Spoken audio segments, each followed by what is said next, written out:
Good morning and welcome back, guys. Today we are going to continue our study of ancient Rome. Before we do that, I'm going to get you guys set up. Let's do this real quick. Let's move this over.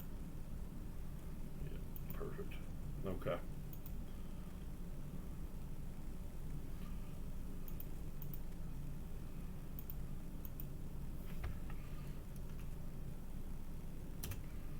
Alright, we're going to get started here right around 8:05. Want to make sure we are moving forward and getting some stuff done. Today we got a lot to do and only a little time to do it.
That good.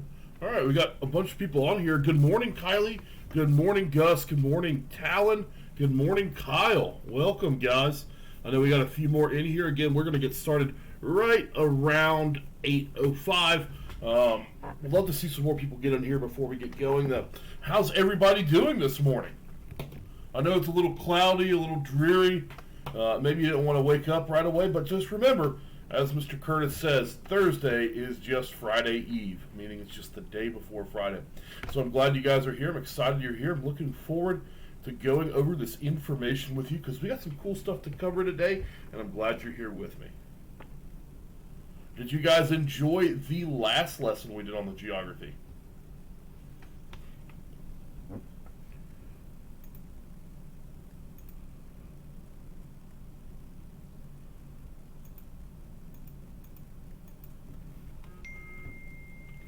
Good morning, Mark.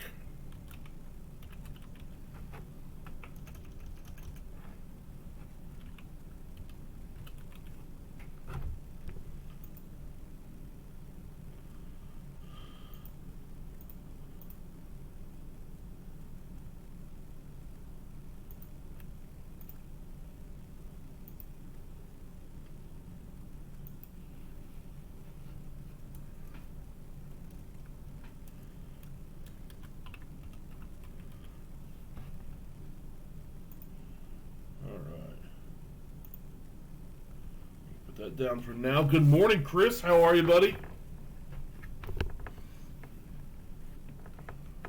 All right, Kane. Welcome. Good morning. I'll give just a few more seconds. We're getting a good hot streak here with people joining. Sorry about holding you guys up. I know you're excited to learn.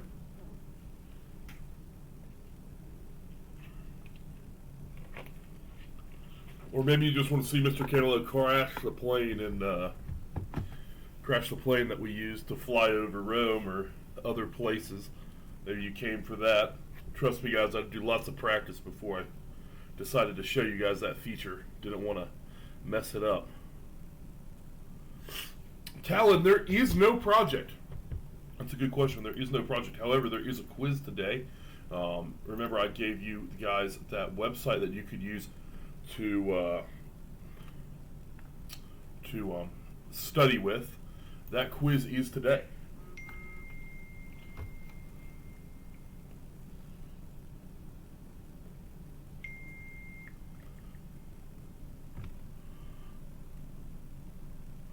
All right, good morning to my mother. She's here too as well. She said she wanted to check in and see how all of you were doing. I hope you're all doing well. And so, here we go. It is 8:07. It's time to get started. Today, welcome guys to the Geography of Rome, the virtual field trip of the Empire. Today is 4/30/2020. Let's get started. First thing, good morning. Welcome to my favorite ancient civilization, Rome. I know I went over that yesterday or Tuesday, but I'm very excited to talk about that. Last week, we left off with the split of Alexander's empire. On Tuesday, we left off with the city of Rome. We need to make a very important distinction as we move forward from here. What is the difference between the city of Rome and the empire or republic of Rome? So remember, a city-state is a city that controls the area around it. When we think about Rome, it's very important to first think that it is a city-state. But as it develops, as it grows, it becomes an empire, it becomes a republic, and it starts taking over the area around it and governing that from Rome. So the Romans, they named their city Rome, they named their empire Rome, and so they used that to describe the area that they controlled. So everything that they conquered, they just now called it a part of Rome. So when they took over, let's say, Venice, that is now Venice, but it's a part of Rome. When they took over Israel, that became a part of Rome. So as the Roman Empire spread, the word Rome became anonymous not only with the city, but also with the empire. It's very important that we make that distinction very early on so that we understand what we're talking about. So today, we're looking at the empire of Rome. We're looking at the geography outside of the city. We're looking at the other things that they were able to accomplish, and we're going to see ruins from all over the world. All right, guys? So, we're going to see things that are far off from the city of Rome. We're going to see the incredible ability of the Roman Empire to expand and take over territory. So, our agenda for today are we're going to do a welcome, guys. Expectation standard, essential questions and objectives. We're going to go over that. We're going to have a virtual field trip. We're going to begin at the school. We're going to fly to Rome. We're going to visit important sites. So actually, we're going to start in the city, just outside the city of Rome. Something very important I need to show you. And it's not going to seem very important when we get there, but I'll explain it all as we go. And then we're going to fly over the Alps. I want you guys to get a bird's eye view of that. All right. So, my expectations for today. I want you to take notes and pay attention. I want you to ask questions. Questions help us help us seek a deeper knowledge of topics. I want you to make connections to our previous lessons and civilizations. I want you to learn something new. I guarantee you will. And I want you to have fun. Good morning both to you, Daryl and Madison. Good morning and welcome. Chris, good morning and welcome. I don't know if I got to you yet. All right. Standards. So today we're going to understand how to use maps and other geographic representation tools and technology to report information. We're going to understand that latitudes and longitudes find relationships between the people and places that lie along those lines. We're going to identify wonders of the ancient world. We got some cool ones to look at today. And we're going to use Google Earth as a tool to study geography. So our objective is we want to understand how the geography of ancient Rome allowed it to become the largest empire in the ancient world. So how did they use the geography to become the largest empire in the ancient world? What allowed them to spread out so well? And I'm sure you guys already have a pretty good answer. And I'm gonna let me see what you guys can do. So what body of water, massive body of water, has linked several of our civilizations close together? I want you to think about the Egyptians, about the Greeks, about even the Israelites. What massive body of water held all of them together? Think about it. Remember, it's a big body of water. All right, and all of them are close to each other. All of them are connected by this body of water. I want someone to put that in the chat bar. It's okay if you can't spell it correctly. That's absolutely fine. I just want to see what you guys know.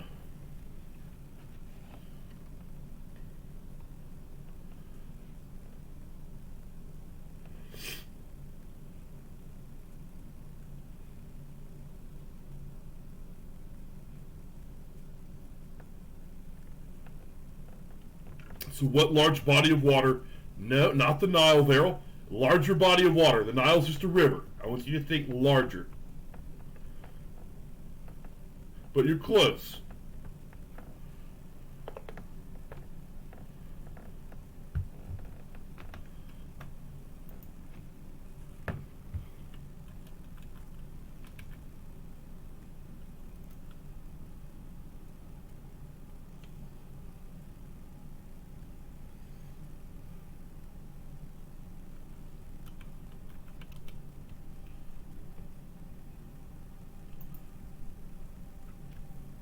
Nope, not the Yangtze. It's not a river, guys. I want you to think bigger than a river. Think about it. It's in the middle of your map. It's not an ocean. It's just a little bit smaller than that.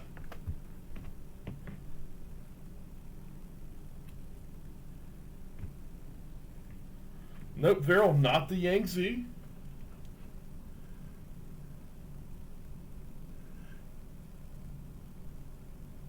No, it's not the Black Sea, but you're getting closer, Talon.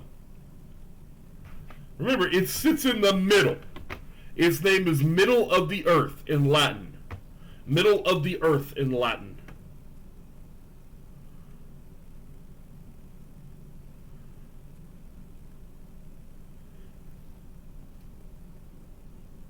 It's the Mediterranean Sea, guys. Mediterranean Sea. Middle of the land. Mediterranean Sea. It connected Greece, it connected Egypt, it connected Rome, it connected the Israelites all together in one big area. It's very important that we understand the importance of the Mediterranean Sea. We will go over it again. It's very, very important that we understand that, guys. It's a massive body of water, and it has played a vital role in the establishment of civilization in the West. All right. Essential questions. How does geography affect civilization? So, we have finished our expectations, standards, essential questions, and objectives. It's now time to switch over. All right, so we're going to start back at school. So here we go, flying back to Mr. Canelo's room.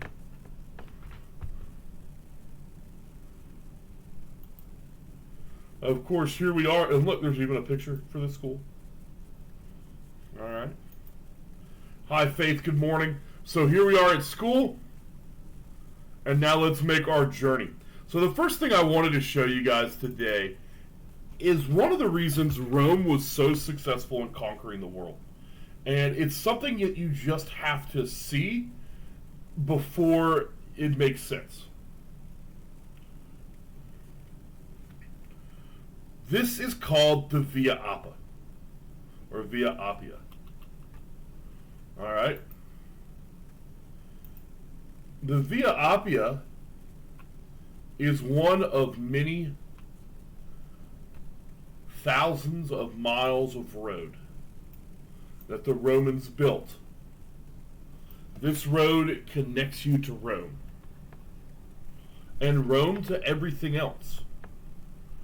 These were so essential because along these roads, the Roman legions were able to march to battle. They were able to go off to war. Trade was able to flourish.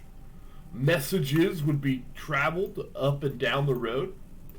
If you go to anywhere in Italy today, anywhere really in the world, you can find all of these. You can find a lot of ruins for these roads. And not only can you find the ruins, but you can find ruins of buildings along the way.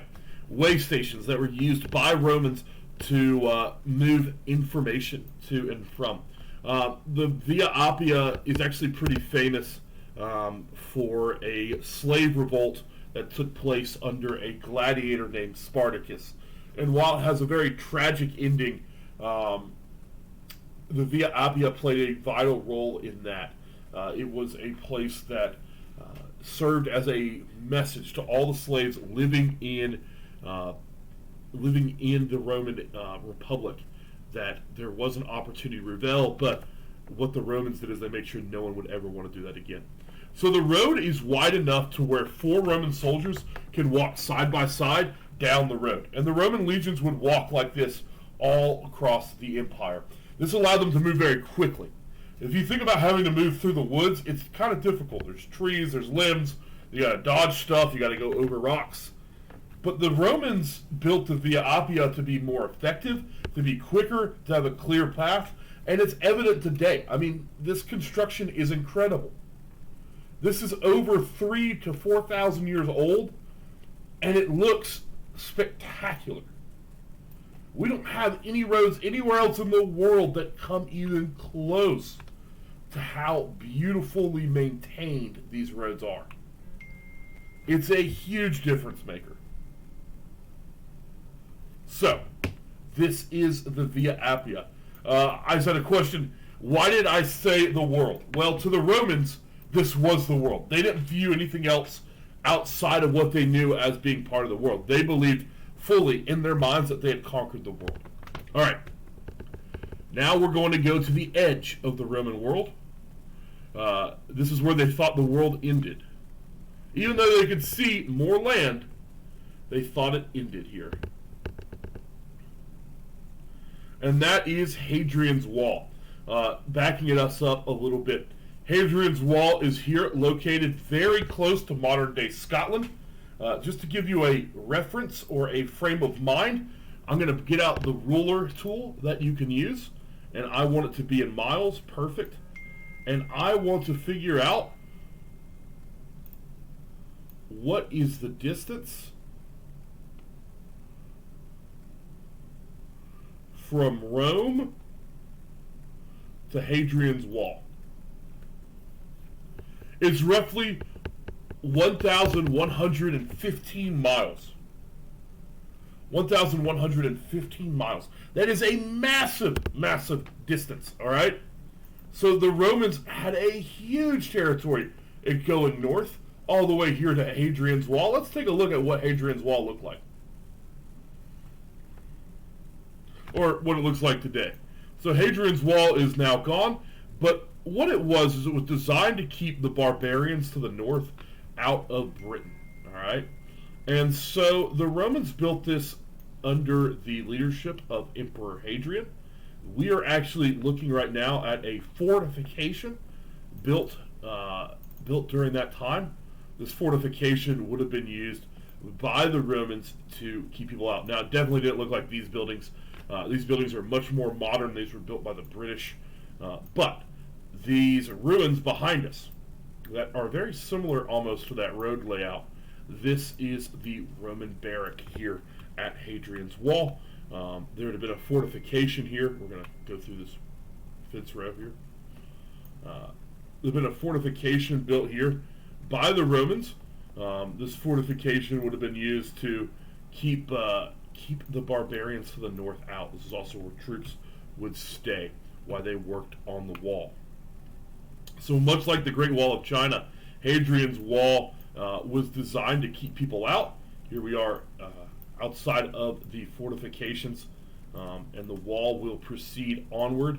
You'll see more of it as we journey along the wall. But the wall is quite an impressive feat, or was. The British ended up using a lot of it as parts for farmhouses and structures. But pictures like this give us a great reference to what life would have been like and what the wall may have looked like. It's much, much, much shorter now. It's only a few feet tall in most places.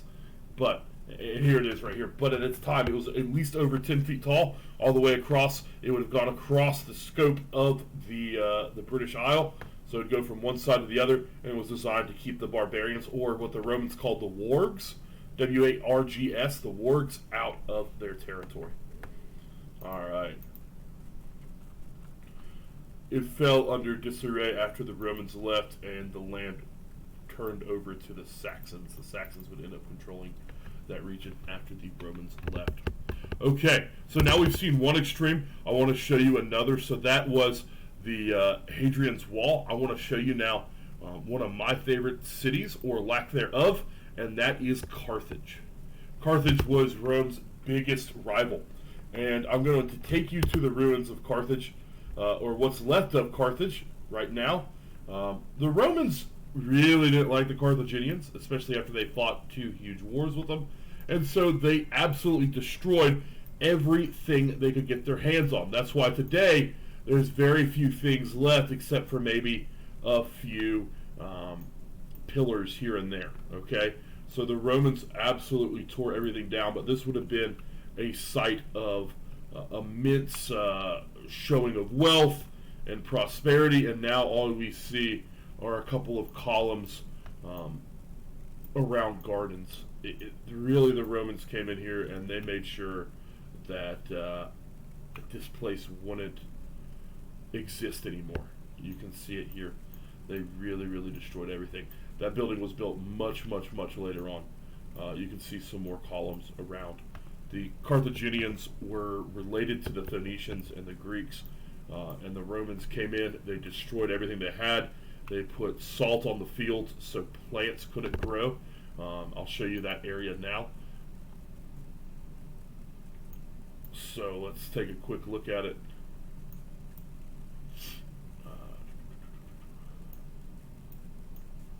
The fields of Carthage would have been around here. This is a great example of them right here. This is where the fields would have been. They've been plowed with salt so that things can't grow there. They literally put salt underneath the soil. But here's one of the more beautiful things. This would have been the dock or the port at Carthage, this tiny little island. It was circular. They cut that out. It would have been quite something spectacular to take a look at. The Romans absolutely destroyed that. They did not want a naval power in that region ever again. But this little curve was man-made, okay? That's a fantastic piece of engineering. They didn't get jealous there, they got mad.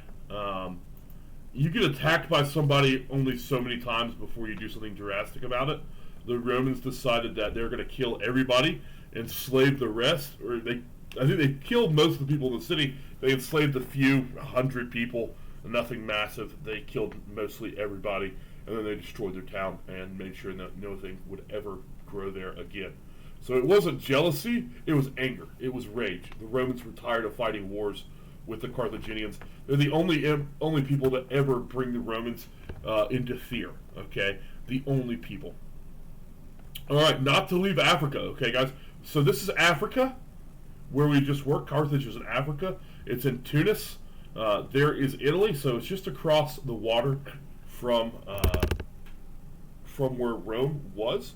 But there's so much in Africa that the Romans actually established. One of my favorite is Lepidus Magna. I've done some recent studies on Lepidus Magna, and it really is a cool place. The Romans used it as their crown jewel. I mean, it was beautiful. For 900 years, it was the epitome of Roman culture, which is kind of cool. We don't really, when we think about ancient Rome, we don't tend to think about Africa, but it played a really important role in Roman history. It even has this, the marketplaces at Magnus Lepta, and you can see that incredible building right there. What an incredible ruin, still to be standing today. We'll take a closer look. There's not a really good street view here, guys, but you can see this 3D building really well.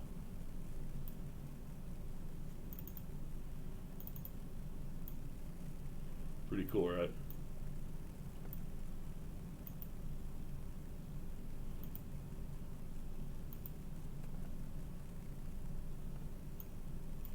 Alright, so yeah, again, we don't really think about Africa as being a place of massive Western civilization. But things like this, I mean, this is really cool. Especially for me, I love theater and acting. This is a giant theater. I wish there was a street view around here. I would love to show you guys how very cool this building is right here. But we can look at pictures. So this would have been a theater. They would also have used it for gladiatorial games as well. They would have fought right there in the middle, or they would have had shows behind it. The structure is still standing. Incredibly beautiful. You can see the ocean from it. Really cool seating, right? That's something that you could go to today and sit and watch a show. You know, you could have a rock concert in there. You could have who do you guys like? Little Pump, is that someone you guys like now? You can go see Justin Bieber. I know, Veril, you're a big Justin Biebs fan.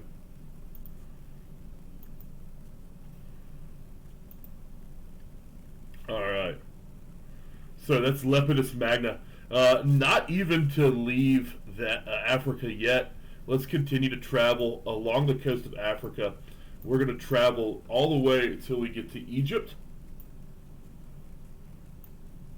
Alright, and in Egypt we're going to visit Alexandria. Again, we're going back to Alexandria. Remember, this is where Alexander the Great established a city after himself.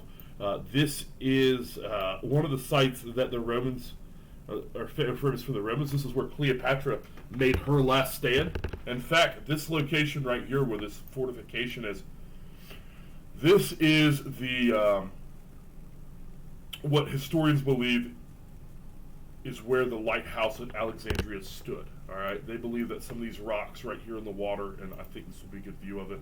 These rocks here in the water along the base of this fort were used to make the lighthouse at Alexandria. All right, so this is where it would have been. Again, an incredibly advanced city, incredibly beautiful city. The Romans ended up taking it over. They really liked that as well. They thought it was a cool city too, and so it became a part of their empire. All right.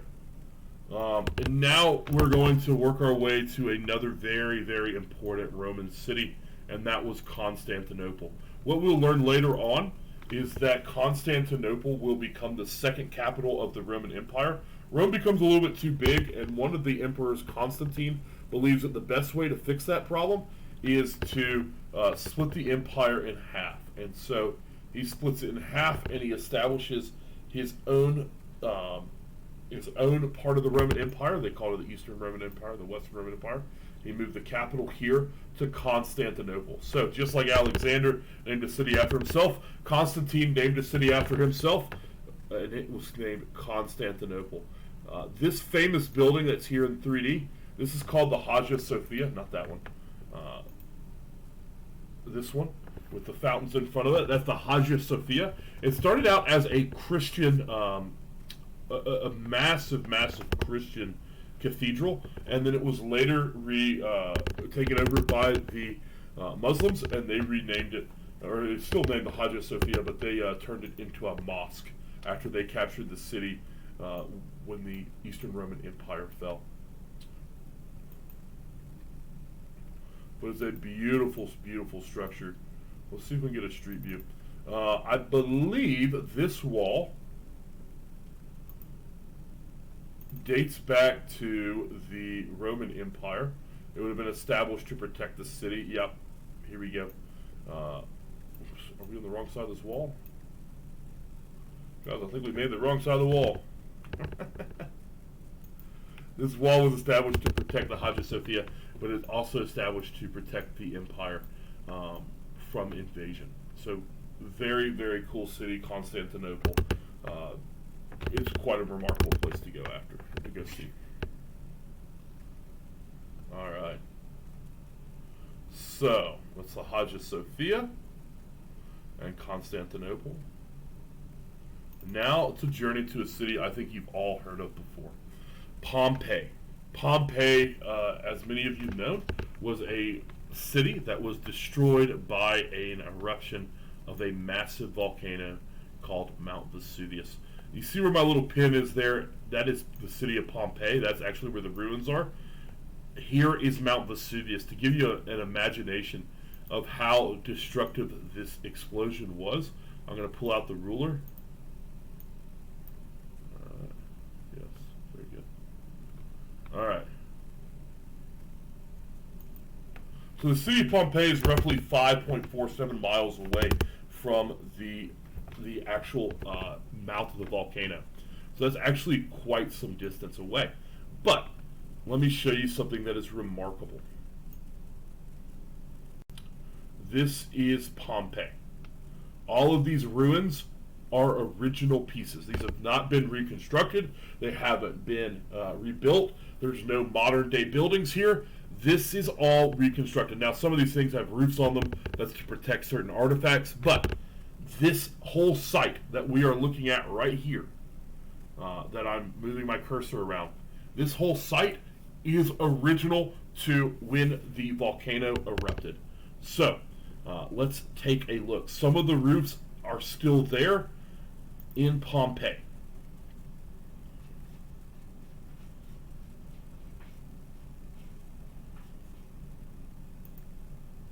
We'll see if this thing will decide to catch up with us.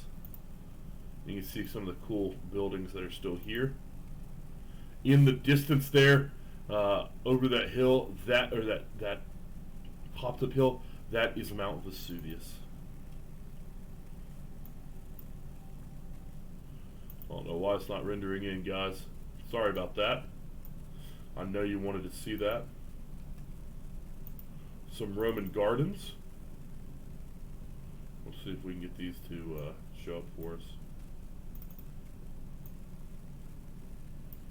Doesn't look like it. There is a street view somewhere here, guys. I apologize that it's not working right.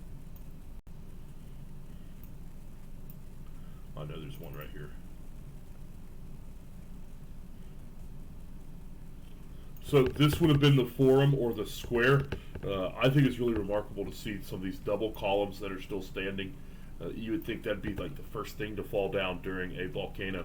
The story of Pompeii goes that it was early in the morning when they started feeling the earthquakes that come with the eruption of the volcano.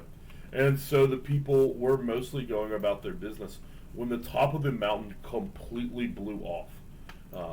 Smoke and ash filled the air.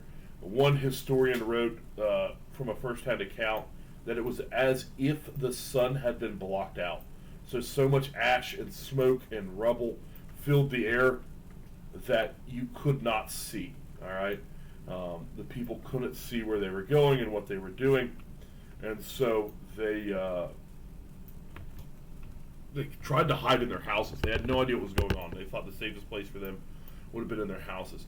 And so a lot of people were found buried alive in the hot volcanic ash that actually ends up preserving Pompeii.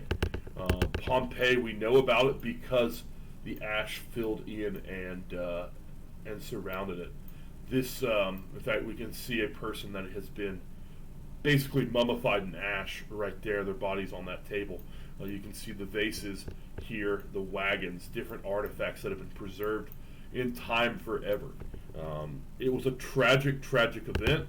However, it saved so much history for us. We've learned more about the Roman Empire from the city, from the ruins of Pompeii, than we have in many other places. It preserved some of the writings. It preserved a lot of the vases. And it really brought us to what these places would have looked like. For thousands of years, people have been using the bricks and the mortar and everything else that the Romans have made to rebuild other structures. Humans are really good about reusing materials. We've been recycling for thousands of years. It hasn't been something new, guys. We've been recycling for a long time. And so lots of ruins have been recycled and used in other buildings. Just like I showed you the fort at Alexandria, Pompeii, though, was lucky. People couldn't get to the ruins. They couldn't get to the rocks. And so Pompeii, for the most part, came out intact.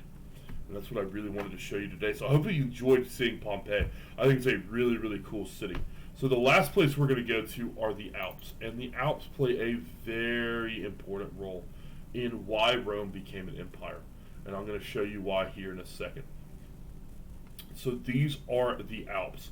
Now, the Alps extend across the top of Italy. There's only a small opening here, and even then that's very difficult terrain to move through. So the Alps prevented people from invading down into Italy. It really slowed them down. There was a group of people called the Gauls. They lived up in here in this region called Gaul. All right. The Romans are very creative in what they name people. The Gauls, they were a bunch of barbarians, basically German and French ancestry. Romans considered them to be barbarians because they weren't Romans. They would try to invade down into Rome, but these Alps really prevented them from moving very effectively. We will see that there is a great general named Hannibal Barca. He is able to invade into Rome through the Alps. He's only one of the few people to ever do it. He actually did in such a remarkable way that he brought elephants with him. But let's take a real look at what these things look like. Yes, they are mountains, Sam. This is a mountain range, the Alps mountain range. It's one of the most beautiful mountain ranges in the world. If you ever want to go skiing in a really cool place, you want to go to the Alps. I mean, it's absolutely stunning. That picture to me is beautiful.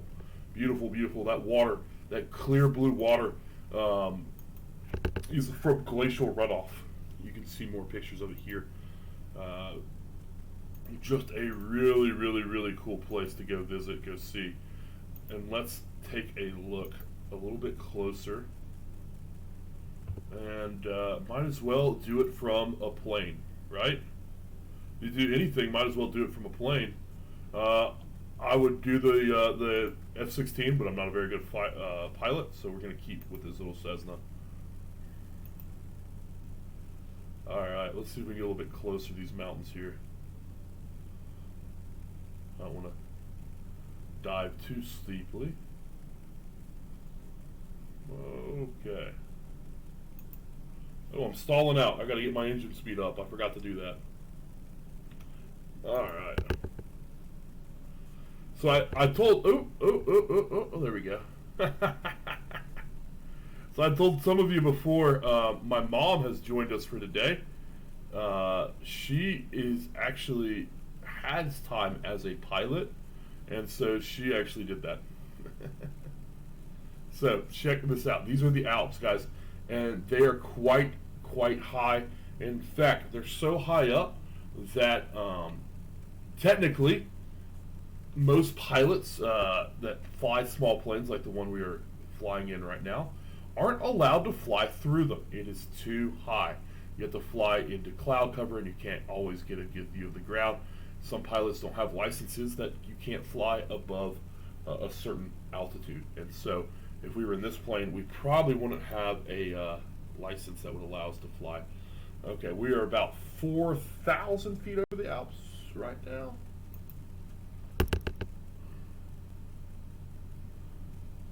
No, we're much closer than that. All right.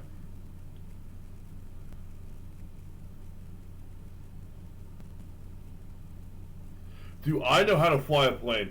I do not, Sam. I have flown a plane. I know a little bit about it. I know enough to keep the plane upright for the most part, but I've only ever done it once, but I really, really, really enjoyed it. I would highly recommend that, guys, if you are interested in flying. There's a bunch of resources for young people like you to reach out and find, and you can even get a pilot's license by the time you're 16. You can be flying a plane, not just a car, right? You don't have to just drive a car. You can fly a plane. All right, guys, so that is going to end. All right, we're going to spin out as I exit. Ooh, we burned that one in, guys. We got a little close to the ground there. All right. We'll let Google Earth fix itself. There we go. So that's just to give you an idea of how steep and how tough it is to fly this plane, but also to fly in the Alps. All right, guys. Hope you enjoyed our little tour of the Roman Empire. There's a lot of very interesting things that the Romans have done. What I would recommend to you is I'm going to link this website to you guys on your pages, but there is a website that I really liked looking at, and it was called loveexploring.com, and it got to show you some really cool ruins around the world, places like Turkey and Albania and Spain and Jordan and Israel and England and Cyprus and Algeria, places in Germany and more in Spain and Libya and Tunisia and Turkey. They're just all over the place, guys, so there's some really cool things to go check out that are outside of Rome, Morocco, even Algeria, France, the Roman Theater of Orange. We're going to check that out. That's going to be cool.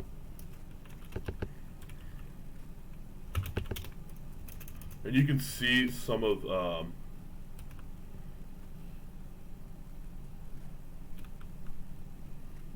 some of these really cool places all around the world.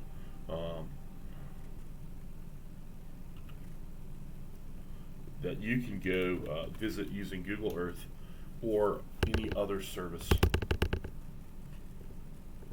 Oh, very cool. Right here in South France, the Roman Theater of Orange. I guess a town is called Orange.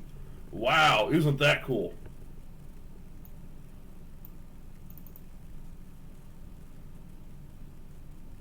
I think we just went through it. We went through it. I didn't mean to go through it.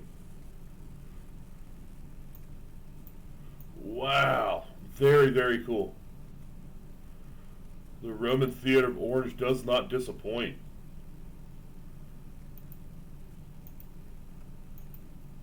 That is neat. Alright, guys, you got to check some of this stuff out for yourself. Spend some time checking it out. That is just beautiful, beautiful, beautifully stunning building. Looks like they built a building over the top of it to protect it. That is so cool. Alright, guys, that is it for me today on Google Earth, but we have some other things I want to cover with you very quickly. Alright. So, today, for your assignment, and yes, there is an assignment today, you guys are going to be finishing the quiz. There is no magic word today. There is no magic word today. Good question. There's no magic word today. However, there is a quiz on geography, and it was based off of that map. It is on formative, and it is up now. I need you to go take that quiz today. I need you to do your best, all right?